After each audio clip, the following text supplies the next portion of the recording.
The start of it always makes me cringe. Go on, okay. Ha! Welcome back to another episode of Girls Know Nothing. Today I have I call you mummager to people or boss to you, to your face. But people that don't recognise Hannah's red hair, ginger hair, what do you call it? It's orange, isn't it? Your bright orange hair. Everyone recognises your bright orange hair. You have your own little cult following on social media, I think. Maybe. No, you do, because people actually get Hannah on the podcast. So I feel like you do have your own little cult following. I think it's nice. Do you think it's nice? I don't know. I don't take compliments that well. I'm not that person. I'm very behind the scenes. I'm a BTS gal, and that's how I like it. For those people that don't know who Hannah is the managing director and talent manager in HLD. So all of the big gals. Your manager.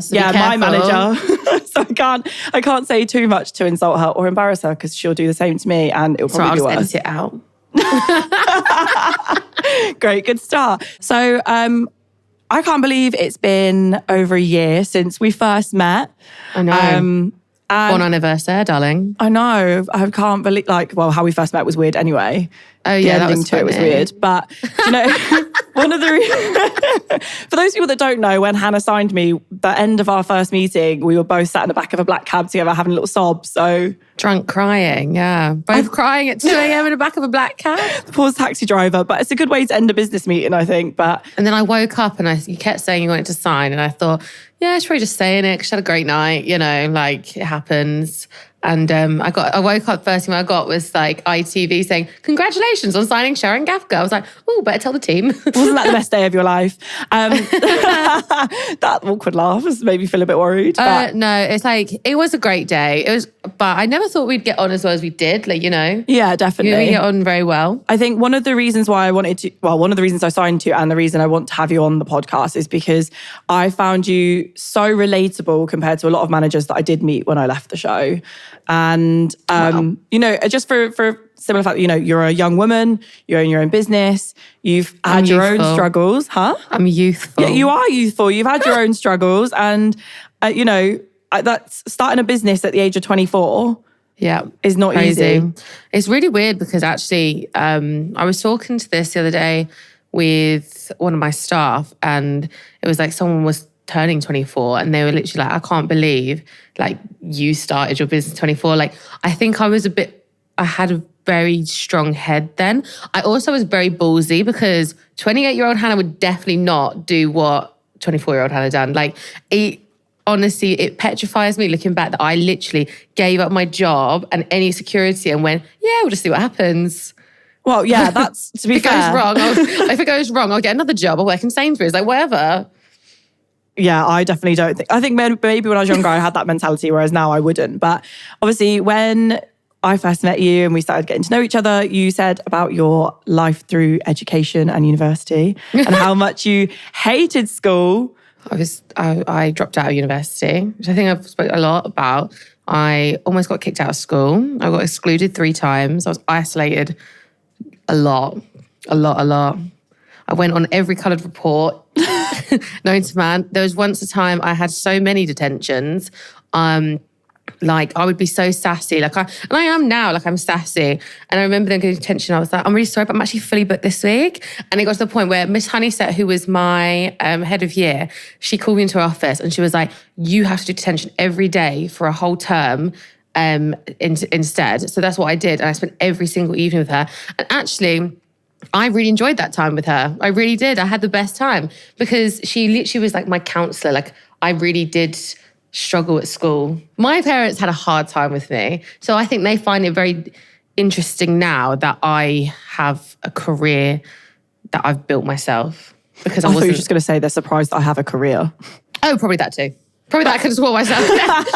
But it's weird though, with every young woman that I've ever spoken to in my entire life that was naughty at school has done well for themselves because the sassiness comes from somewhere and it's just because they don't like being told what to do and they want to make their own thing. Oh no, don't tell me what to do. I also have this whole thing if you tell me I can't, I definitely will do it. And even as well, if you go into a shop and they act like you can't afford it, it's maybe a pride thing. I'm like, well, I'll buy it then just to prove a point. And then I'm like, oh, I don't even want it. I'm gonna have to return it. I'm like a salesman's dream. Yeah, great for commission. They just see your orange hair coming in and they're like, yes. Whip it around. But, leaving university. Yeah. And I know what happened. Obviously, other people don't know what happened. So, like, what was that like for you leaving university without finishing it? I was really sad. Like, I was really upset. My granddad died like the same time. So it all happened at once. I felt like my whole life had sort of fallen apart. And I was like, oh, it can't get worse than this, can it? And I was like, oh, I'm going to go live with my mother again. I was like, great, off I go. So I went and lived with my mum, and I was literally just DMing every company like known to man, like no joke.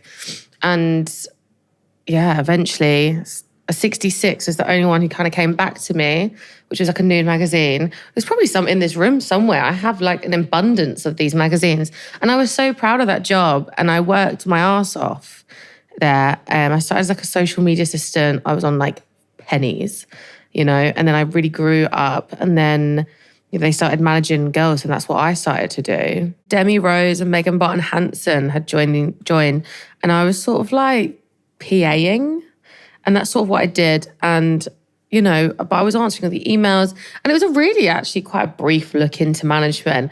And I just sort of figured I could just do it on my own. I don't know why. It's really weird because when I look back, I honestly didn't have enough experience, and I probably, in hindsight, should have had more. But I've learned so much doing this job, and I really do think one of the things that is a good talent manager is just being willing to leave, like literally leave your pride at the door and work your ass off. And literally, if you don't know how to do something, don't be scared to ask other people how to do it, like, or find that contact or dig around. It took me a really long time to kind of build up our contacts and, things like that. So yeah, I don't know. It's weird to think back. It's been so long. It's weird that you say that you felt like you didn't have enough experience or knowledge to be able to actually go on your own. I saw a tweet earlier today saying if you ever feel like you're unqualified for a job, look at some of the people that run the country and then apply. Yeah, I actually don't we have a new Prime Minister? We do. I don't even care at this point. I feel like unless the energy bills are going down, who cares? But it's weird because your first talent was Demi. Yeah, so it's actually, technically she's not. I just don't really talk about what I was doing. So when I was at 66, I wanted to see if I could do it on my own. So I set up, HLD, but in secret. And it was like a marketing company. And I was doing like a lot of it sounds really random, but I was doing like logos for like aesthetics companies and stuff. Like that's what I was doing. It's like side hustle, make more money. Like it was nice.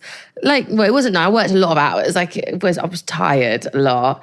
And yeah, so I started managing like micro influencers. Actually some of them have gone on to do like quite big things. So it's interesting. Like they had like 10,000 followers. And I was working with like cute nutrition and stuff, like doing little bits like that. And that was, sorry, when I go like that, I'm thinking back to that time. So it's like a really long time ago. Nostalgic. And then I managed, more glamour girls back then. Because that was kind of, if you don't know what 66 is, it's like a nude magazine. So it was very glamoury. So that's kind of where I was at. But then the first big client I got was Demi Rose. And then after that, I signed Harley Brash, who was my first Love Islander. And yeah, they were with me and I really enjoyed it. Do you ever find it like nerve-wracking or terrifying that people are literally trusting their entire life to you? Petrifying. I take it all very to heart. And, I guess maybe because you know me very well, I'm quite tough. And I think that a lot of people, they don't, like I'm quite eccentric. So people think, but people don't see how emotional I am, like in terms of how much I wear like my heart on my sleeve and I really take everything very personally. And I think it's a great quality about myself, and it's also my worst because I can't just let it go. Like I will think about it all night, or if someone isn't happy, like I will literally not rest until I've tried to sort of fix that.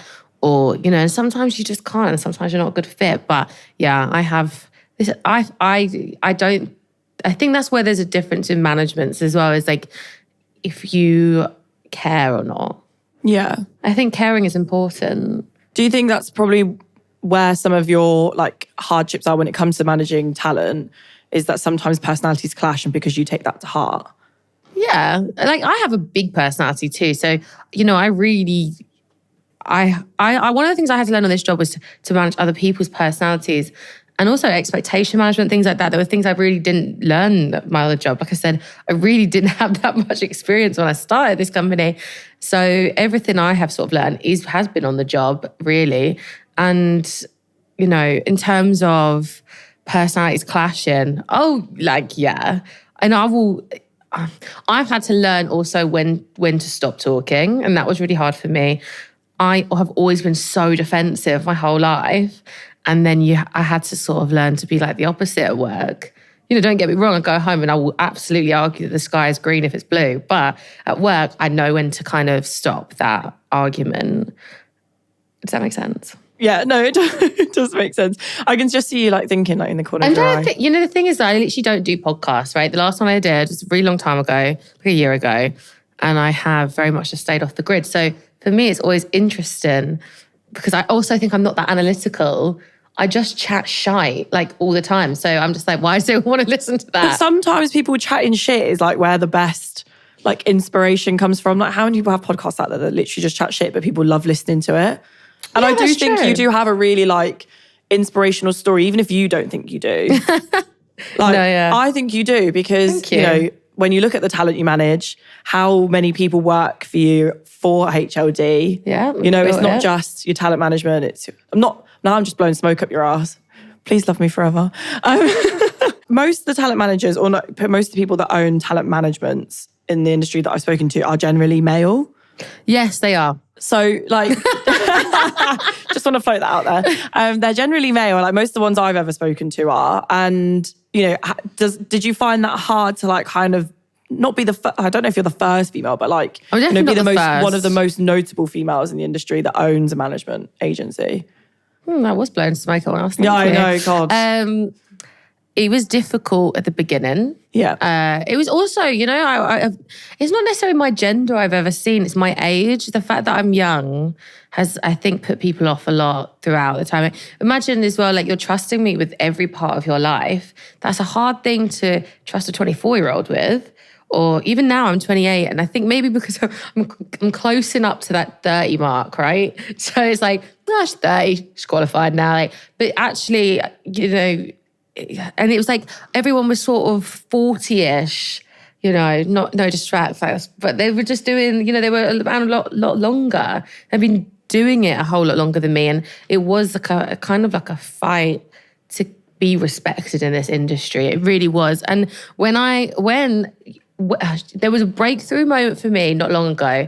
It was literally not long ago. It was like I was with the BBC and we were filming. And one of the guys who's like the production manager, Romy, you were there. So I was gassed, by the way. He was like, oh, so how long have you worked at HLD? And I was like, oh, I own it. And he went, what? He was like, I love HLD. Like, I literally was going through it and I was like, this is incredible. And it was like the first time I was like, wow, like people, like, and he'd said that he'd heard about us before and, it was mental that people now know who we are. And it felt like I was fighting to be known for so long. And it's kind of like you try to knock down all these doors and it's kind of, as well, when you're in management, people put you in certain brackets, sort of even like as people, it's very much, we're a Love Island agency, a reality agency. And then this year we've very much rebranded completely. And I really wanted everyone to, I never started this agency to be just all reality TV or whatnot. I very much started the agency because I wanted to be, like a change in management in the way that the people do things. Managers are managers don't get enough credit. We are the people you call at 2 a.m. crying your eyes out because your boyfriend... Don't I know about it? When life is serving you shit, when work is kind of slowed down, it's reorganizing your life and restructuring it and replanning. Like, there are so many lows with so many highs, and on social media, we'll very much make out everything is incredible at all times, but it's stressful. It's always stressful. I'm stressed all the time. All the time. I try to make your job a little bit easier, but I don't think I do sometimes. Actually, I have incredible clients. I really love my clients. It's never really talent that make it stressful, It's very much like, it's just a lot of moving parts. You know, that's it. It's like, we're doing this brand deal, and you've got to do this, and then you've got like, oh, well, your lawyer's currently doing this contract, you've got to be on top of that. And, you know, so that's kind of where I think, you know, time, like your own time management comes in. It was like, I think one day I literally had a breakdown. I was like, I just can't focus. I've got too much to do. And everyone was like, you need a PA. And she revolutionised my life. She sat in front of everything. But so kind of what inspired the HLD rebrand then?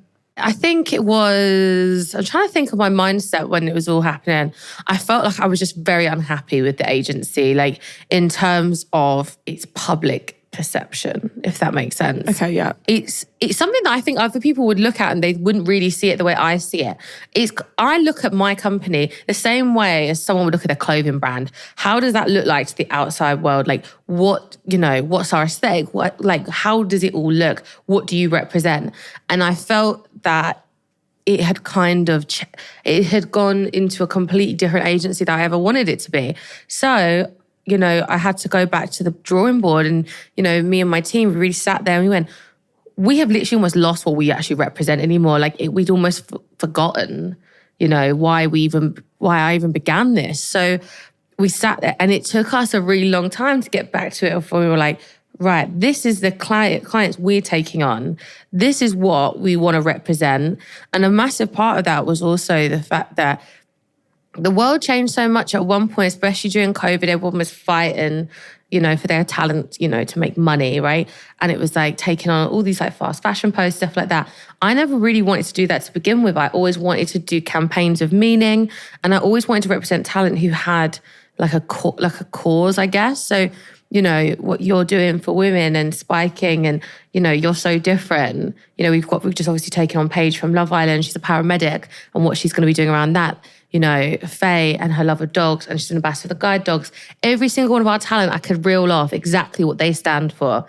And that is so important to me. In everyone we manage, they have to have, you know, something they're passionate about, substance, you know, core values. You can't sell your soul for money. And I think that sometimes it can happen in this industry. And I just felt that our branding had to represent that. And sometimes a little rebrand is good for the soul. And we really did, you know, we rebranded completely. We got a new office, everything. It was almost like we started fresh. You know, we had like new teams come in to do different things. I feel good. And I felt at the time I didn't feel good. It's probably like, I think February this year was like the lowest I've ever felt in my life. Like I really was not in a good place.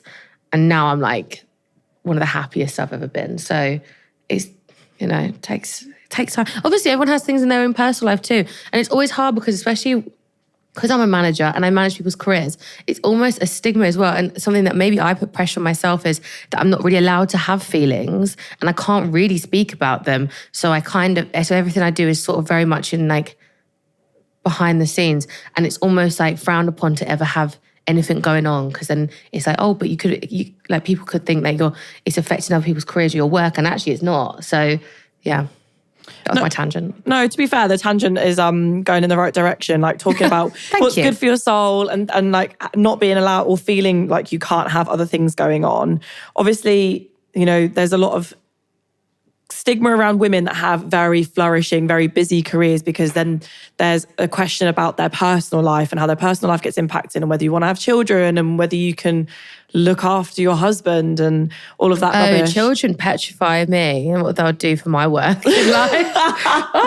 It is something that you have to think about as a woman. It's like, and also, you know, the people do ask me. Or recently, actually, I very do, that doesn't make sense. I very much keep my life very private. You know that about me. Yeah. You know, I remember even one of my talents said it to me once.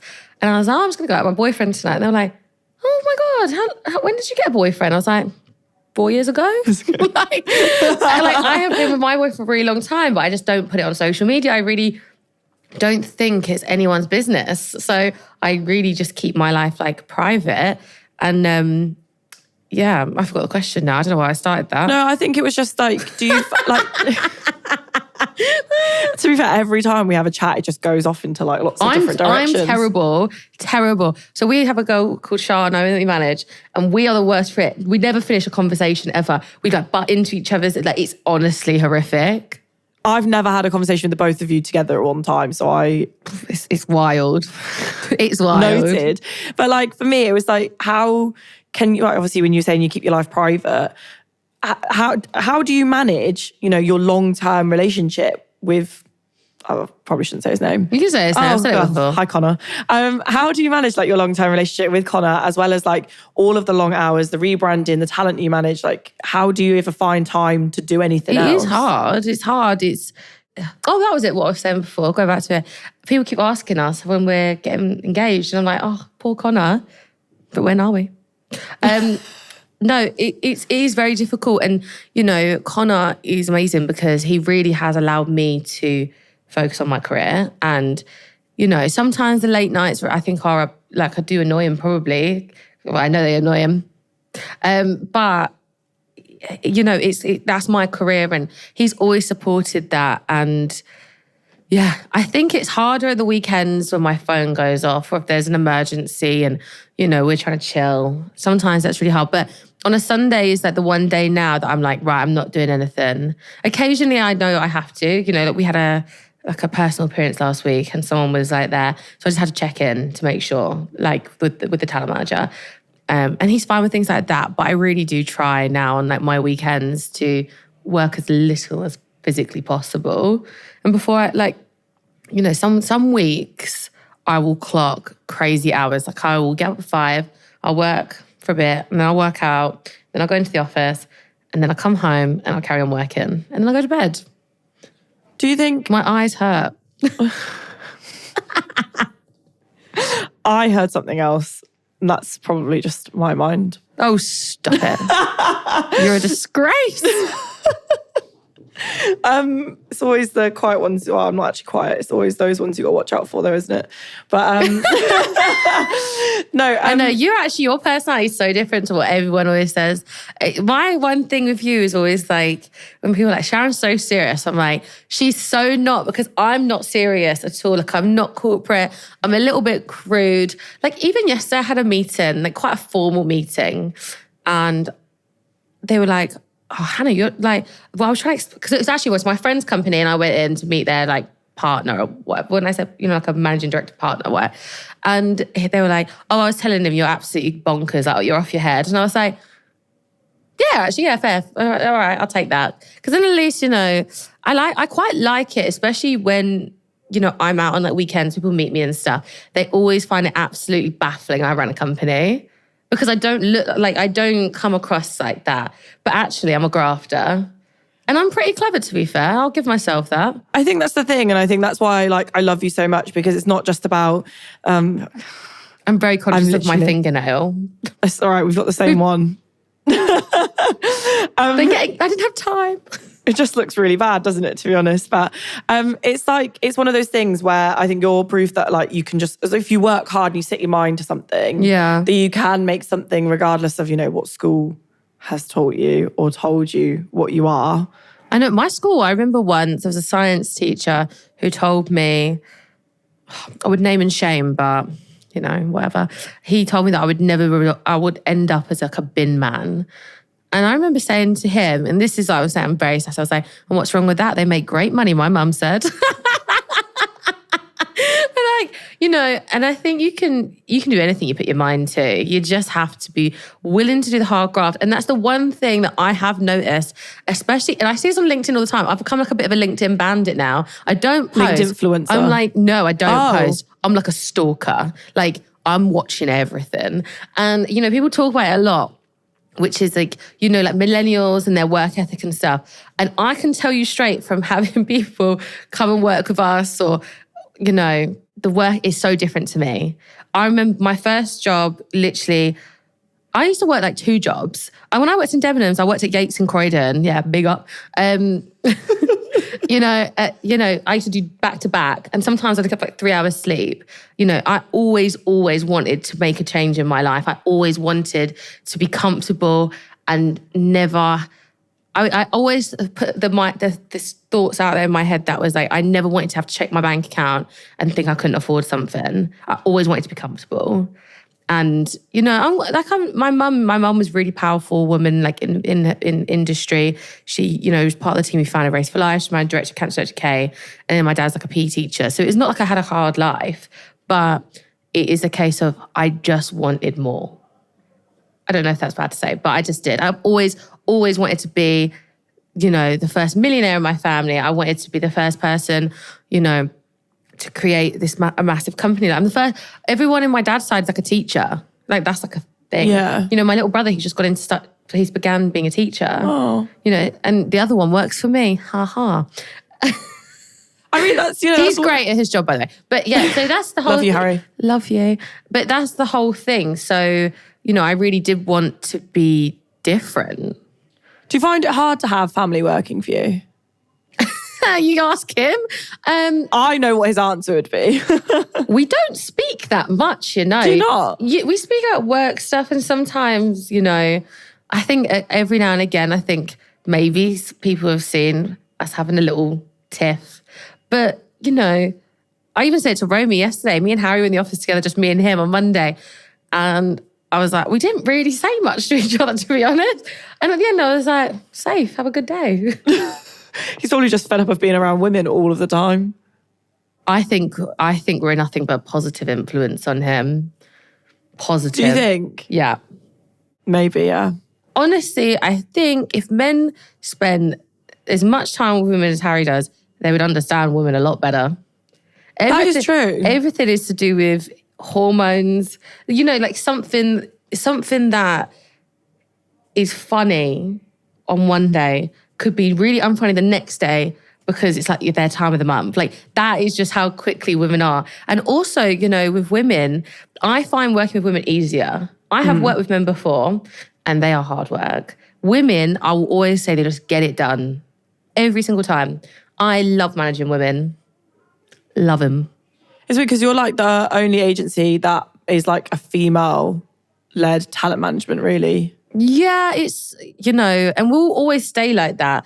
But I won't shut my doors to men. Like we are open to that idea, you know, and kind of moving in that way.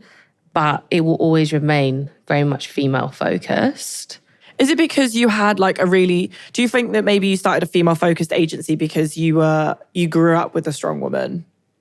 Interesting. I've never thought of it like that. But I always thought the reason it was kind of in my head like that is because 66 was all women.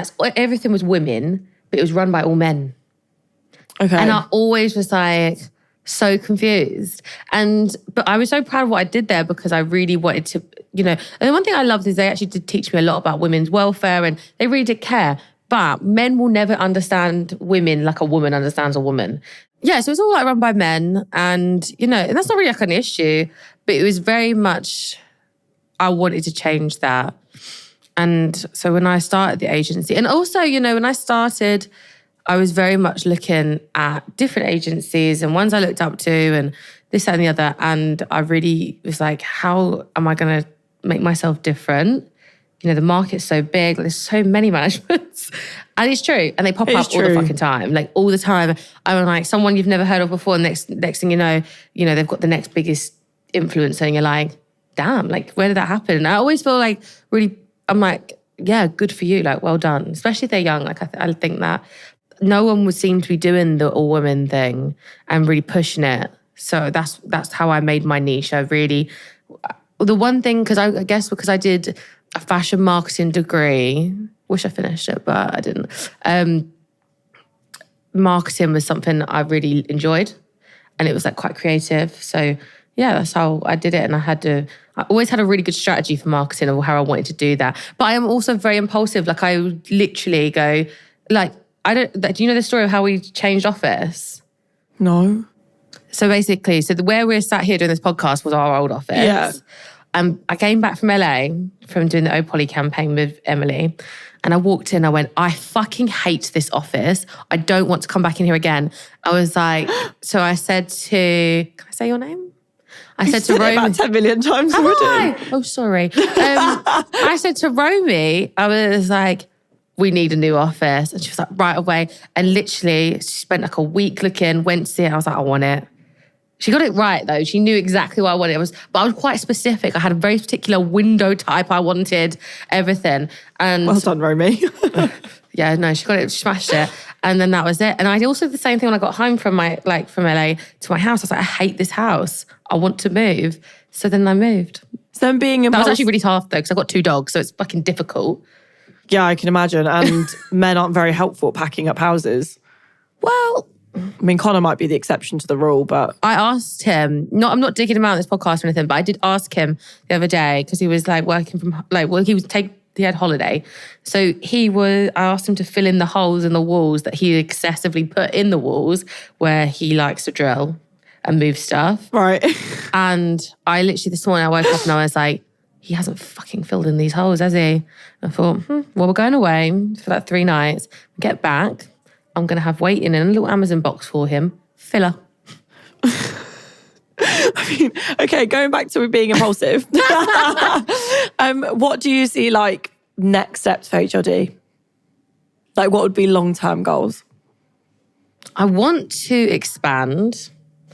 I love the podcast market. You know, obviously we have Grace and Saving Grace. And then obviously yours is the first podcast we've kind of launched, you know, in conjunction with a talent. So I would love to expand that out more because I think podcasts are an amazing way to show personalities and really do a lot. So the podcast side, I've always wanted to take HLD to like another country, but I think there's way more time needs to be done there. But I am very proud that I do own this company 100% myself. It's a grafter built up from the bottom. That's what it is. Yeah. But then like, what's the, like being the grafter and putting all these hours in and like trying to work on your relationship at the same time? Like what has been the downfall for you like in that sense? Because I know there is some. It's hard because I feel like you know all these answers. I do know the answers. So I'm actually trying to think of actually what the correct answers really are. But I think my mental health has taken a massive toll. You know, anyone who owns a business, especially in COVID, and doesn't admit the fact that actually that was a crazy time and it was hard, really tough. And I guess as well, maybe my age was something to do with that as well, because maybe my emotional capacity wasn't quite there yet. Even now, you know, I'm not a very emotional person. I also would say that I have one of the things that actually I find quite sad, but it's very true. And if I was being really like honest with myself, I had to learn to become quite detached to do this job. So although, you know, I love all my talents, so I don't want to like sound like I'm contradicting myself because I do love my talent. And only you could really say from your side of what I'm like as a talent manager, but I'm very heavily involved. Yeah. But in terms of in different aspects when things haven't gone like right with brands and things like that, you really have to be able to detach yourself and not beat yourself up. And, you know, and I think that kind of really did affect every part of my life when I became more like that. You know, my friends will always tell you, like, I'm not a big hugger. If I'm super nice and I'm like, oh, I love you, they're like, what? Are you feeling okay today? Yeah. And, you know, I'm kind of like that in my own relationship as well. Like, I'm not super lovey, you know. Well, that actually might make me a bit emotional. Yeah, it is quite sad, but it is something that did happen for me. And I think it's because I started so young, for sure, that I became more like that. So like 28-year-old Hannah now, what would you have said to 24-year-old Hannah? Enjoy it more, because I have always, and I probably still am now, chasing the next big thing. You know, like nothing was good enough. And I wish I celebrated my little wins more. Like I never did. And I've never really sat there and gone, fucking hell, look what we've achieved. I've always gone like, yeah, but this person's doing this. Or like, I'm like it with my talent as well. I'm like, you know, oh, Sharon's here, but I want Sharon to be here. And I'm like chasing that. And I'm probably worse than even like how talent are to themselves. I'm like, I want this to happen because they deserve this and I need to get them there. And, you know, and I set myself these goals. Even like, I don't even know if people really know this, but for a really long time, I used to have all my talents goals on my phone. I've seen that. On my screensaver. So I was like manifesting it for my talent. And they're not even my goals, they're their goals. So that's how dedicated I was to that. But now my screensaver is a picture of my dog. It's really weird because when people say they're always chasing the next big thing, some people see that as drive, but then there's also I think it's a little bit downfall. detrimental. I think there is this whole hustler culture now. Every podcast I've ever listened to in business, it's like, they're talking about the worst things that ever happened to them and then like their hustle culture. And actually, we put so much pressure on ourselves. And I think we put a lot of pressure on young people. And, it does, you can literally lose your mind working crazy hours and, trying to impress everyone and being like, yes, yes, man. You can literally almost self-destruct slightly. Like I was saying to you earlier, I can always tell when I'm starting to burn out and I start getting very unwell. And I'm very, I was saying to you earlier, I was like, I'm kind of there now. I feel very burnt out now, but I'm aware of it now. So that's why I'm going away on Friday, just for 3 nights to just chill. And I think, sometimes you just need that. Like with the toxic grind culture and things like that and always putting other people's goals before yourself, like how does that make you feel? You know what? I take things to heart. Like I said, I am very self-critical. I take everything very personally. So when I can't really listen to all the business podcasts anymore. I feel like shy sometimes. Like it can feel like that. And, in terms of like focusing on my talents goals, I really enjoy my job. Like I love my job. And I think you wouldn't be good at your job if you didn't love your job. Like when I see someone on like a billboard, right? Or like a TV ad or like even if it's just like their picture comes in my mailbox, I'm like, I'm so proud. And I feel very much a part of that. It's kind of looking at myself do that. If that makes sense? Yeah, no, that makes sense. I think it's one of those things where I always ask people that own businesses or in your situation where I always think, do they feel like they've not let themselves down, but do they feel like they could be doing more for themselves instead of always doing something for somebody else? Probably. That's probably the honest answer. I could probably do more for myself. But I have learned to do that more.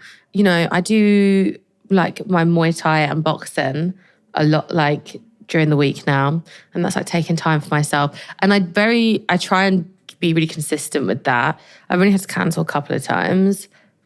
I don't know, they might be watching going, no, that's a lie. So that's kind of taking time for myself, I guess. I've learned that exercise is really good for anxiety. I really hate exercise, by the way. Like I'm not good going to the gymmer at all.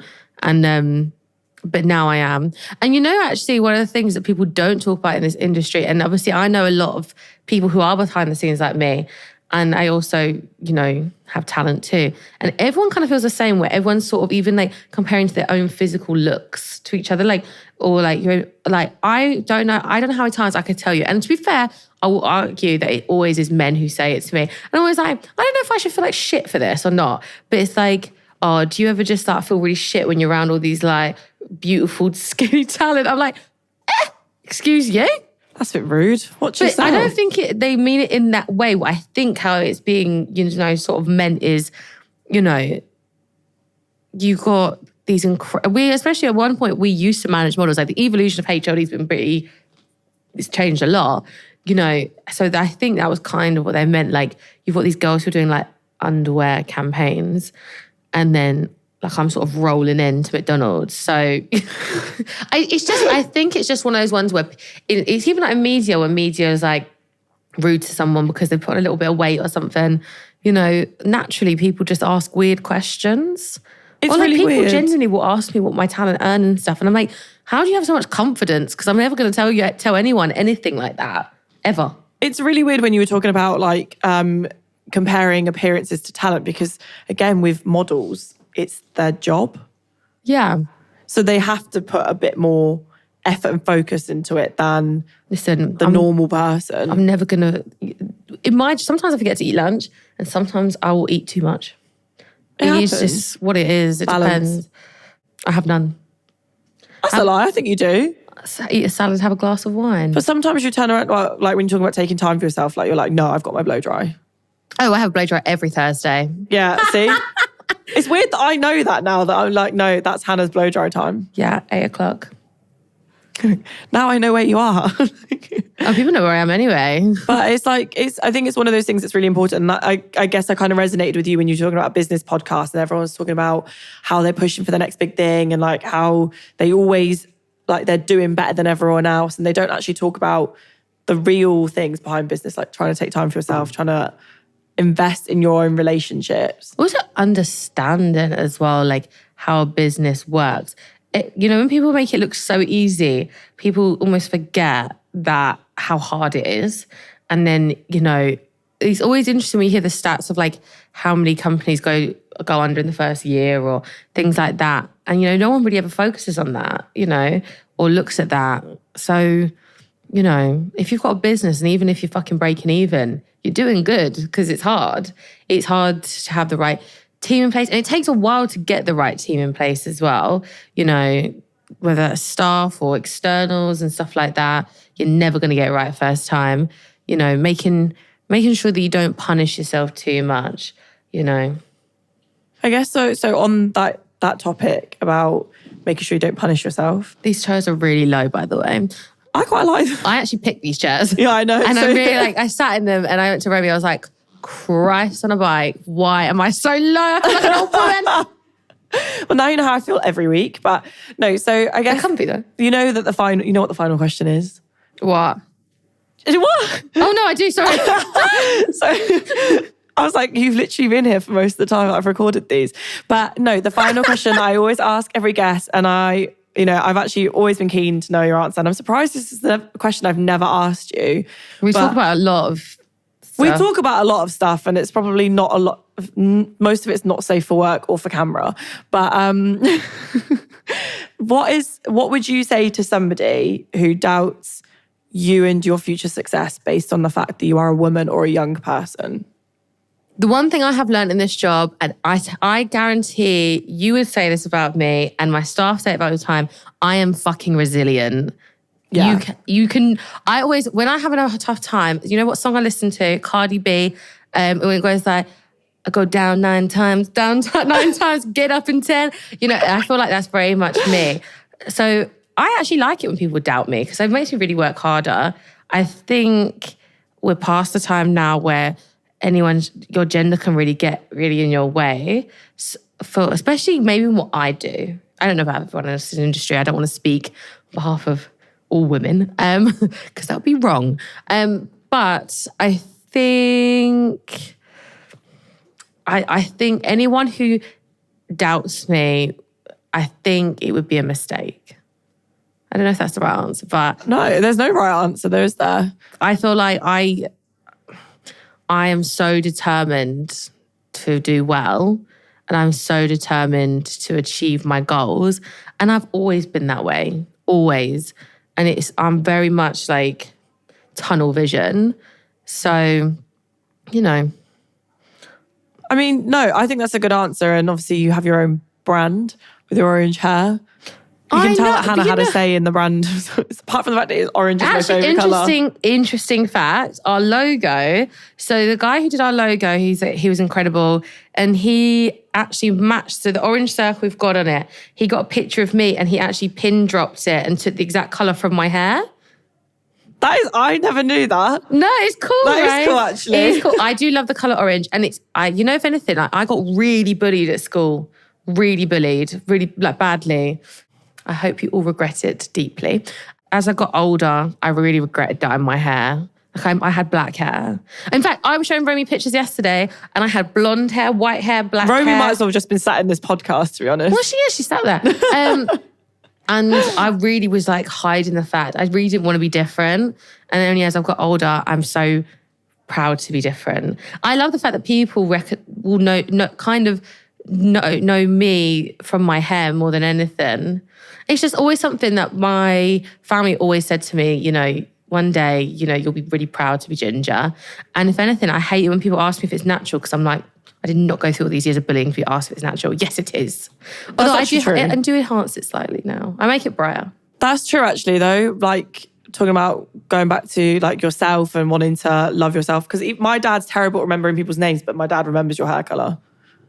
Sorry, Dad. I always say to people, I don't know how people don't remember my name because it's the only name that you can spell it backwards. I love that fact. And also, another interesting fact that I think you would enjoy, I don't know if I said it to you the other day, I originally wanted to be called HRH Management, and we applied for it and the Queen declined it. So HRH is my initials and it stands for Her Royal Highness. I was like, and I never really clocked that before when I was younger. Got declined by the Queen. And I was like, oh, my mum's so good. Like, so good that she's done that. So my initials are HRH. So then that's why I went kind of HLD. And it was like, I always wanted it to be around something to do with my family and, you know, that sort of stuff. I think I've spoken about that before, but yeah. So that's kind of how we went that way. I thought you'd find that quite amusing. I do find that amusing. We have done the last question though. Yeah, we've gone too far. No, it's fine because we always waffle anyway, so it's just nothing new. I'm a waffler, baby. It's another day in the office, really. But thank you for coming on my podcast. I was like stumbling over my own words because obviously I talk to you so often that it just feels weird to like have it formally in a podcast. But yeah, I'm really grateful. You didn't ask me bad questions, to be fair. I thought they were going to be worse. Well, I didn't want to put you under too much pressure because you are in control of most of my life. So I do have to be a little bit careful. I keep doing really creepy stares at the camera. You do, it's really freaking me out.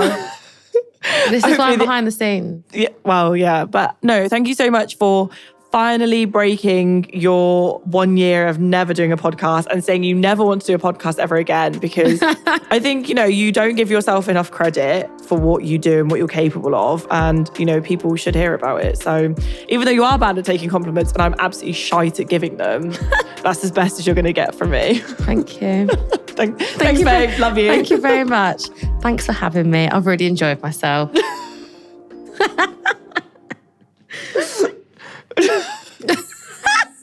Woo! It's the really cheesy. Thanks for having me. And we're done. Done? Yeah, we're done. Done.